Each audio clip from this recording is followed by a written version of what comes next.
Today I want to talk with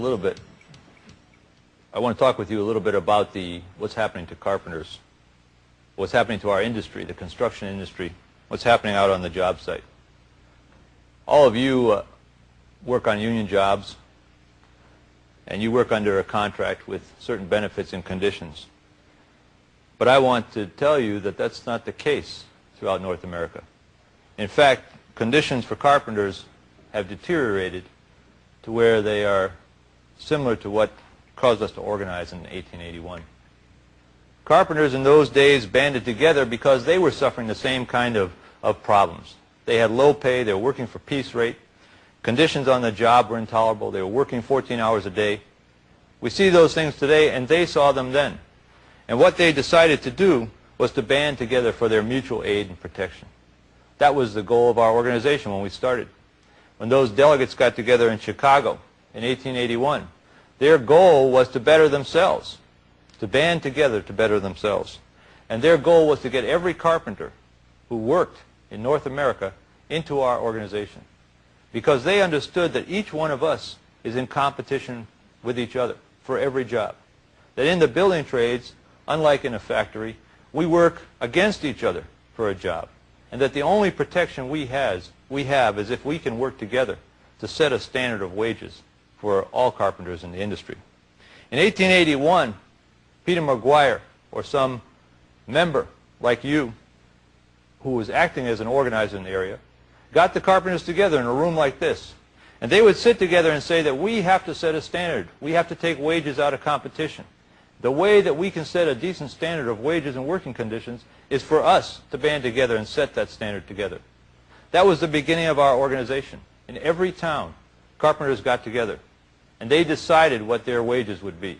And then they would go out and enforce it on the job site. In those days, we didn't have written agreements. We made our agreements ourselves. That's what the bylaws and the trade rules of your local were. When locals first started, the carpenters in a town would get together, and they would make up their bylaws and trade rules, and that became their contract for employment. They would take the bylaws and trade rules out to the job site and say, I'm a member of the Carpenters Union, and this is what I'll work for. $5 a day, good water on the job, an 8-hour day. That's what I demand. And if the contractor wouldn't pay it, he wouldn't work for them. By doing that, by controlling the workforce, we were able to control the wages and working conditions. We did that effectively. We controlled the monopoly of labor, of our labor. We took wages out of competition, and by doing that, we set a decent standard for carpenters. Today, carpenters are making less wages and less benefits under terrible conditions because we don't control the labor. We don't control the industry, and we don't set the standards.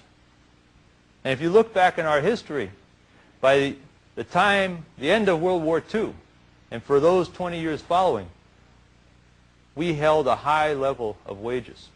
From about 1950 to 1970, we had between 850,000 and 800,000 members. We kept everybody working, and our wages continued to improve.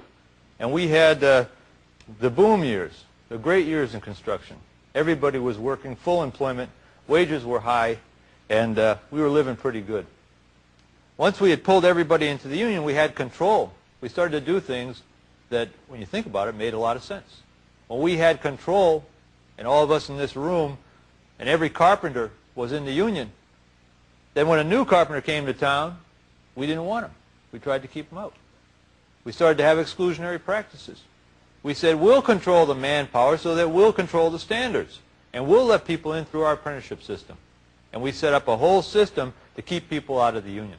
In those days when we had control, we set up testing, we set up hiring hall rules, everything that makes sense to keep control once you have control. Remember, we started out taking everybody in, and every non-union carpenter was a potential member. But once we had control and we set the standards, then we did the things that would make sense. We set rules to keep everybody else out because we had control. These practices are what led us into the 50s and the 60s, when the work was booming and we had 850,000 members and we were still operating as if we had total control. We kept excluding the new carpenters from the industry. Yet by keeping them out of the union, we didn't keep them out of the industry, they just went into another piece. There was enough work for more carpenters, and we didn't change with the times. We let those guys stay out, and they began to build up their own industry, the residential industry, the specialized industry. They began to take charge and set standards in that industry, but not the carpenter, the contractor. It was a free-form, free-floating industry. And it's those guys who in the 70s became our competition. It's those guys who, when they built up enough strength, both the contractors and the users and the carpenters, enough pool of labor, that began to erode our standards. By the end of the 60s and into the 70s, we began to lose control of the residential sector. But for most of our locals, it didn't matter, because our members were working in commercial and they were all busy, and it wasn't important. In the 1970s, though, we saw a change. In the 1970s, some external things happened, and we had some internal problems. In the 1970s, the Business Roundtable decided that it was time that they took a look at construction. And they, in conjunction with the ABC, the Non-Union Association of Contractors, began to take us and the union contractor associations on. The Business Roundtable decided that they could make more money by having cheap construction, and that the way to have cheap construction was to have non-union contractors, to promote competition in the industry, they said. They began to get the work.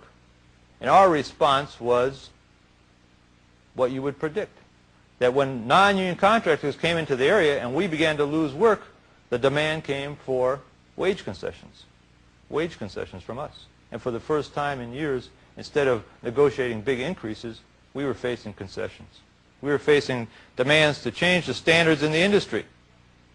In the 1970s, another change came about. It wasn't just the Business Roundtable that was pushing for non-union construction. The construction industry itself changed. Instead of having general contractors doing every phase of the work, the industry became industrialized. We began to get specialization.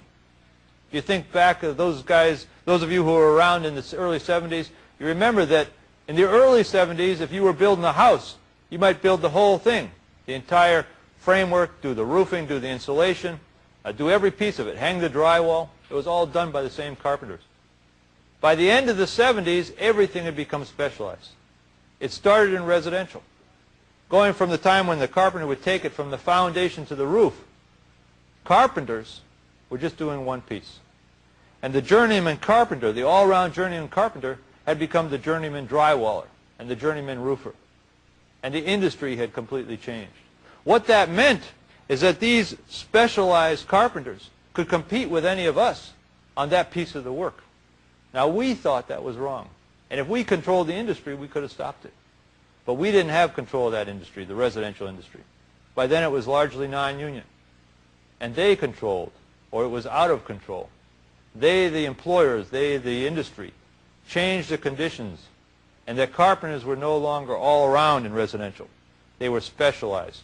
Journeyman drywallers, journeyman tapers, journeyman roofers, journeyman insulators, demanding the same wages that we were for doing a piece of the work, and doing it much better and faster than anybody who's an all-round carpenter could do it. Specialized at one thing. That specialization, while it started in residential, moved right into commercial. As the industry changed and as we lost control, the construction industry on commercial changed. If you think back to what happened in the 70s and the 80s and the programs that we tried to put in place and the building trades tried to put in place, it's clear what we were doing. We were responding appropriately for what were the problems. Contractors were coming to us and saying, we're not competitive.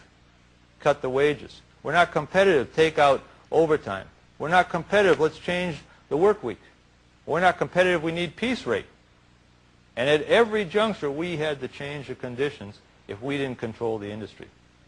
The only places we didn't take concessions were where we had control. Towns like St. Louis, where we still have 5,000 members working in the residential sector, could continue to keep a high wage rate because the non-union sector couldn't get the carpenters to do the work.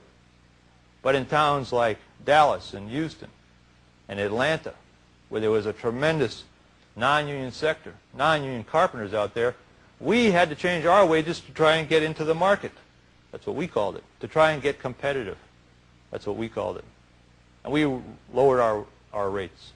The only reason we had to lower our rates, if you think about it, the only reason is because we didn't control the market. And the only control that we truly have is for every carpenter to be in our organization and to be helping to set a decent standard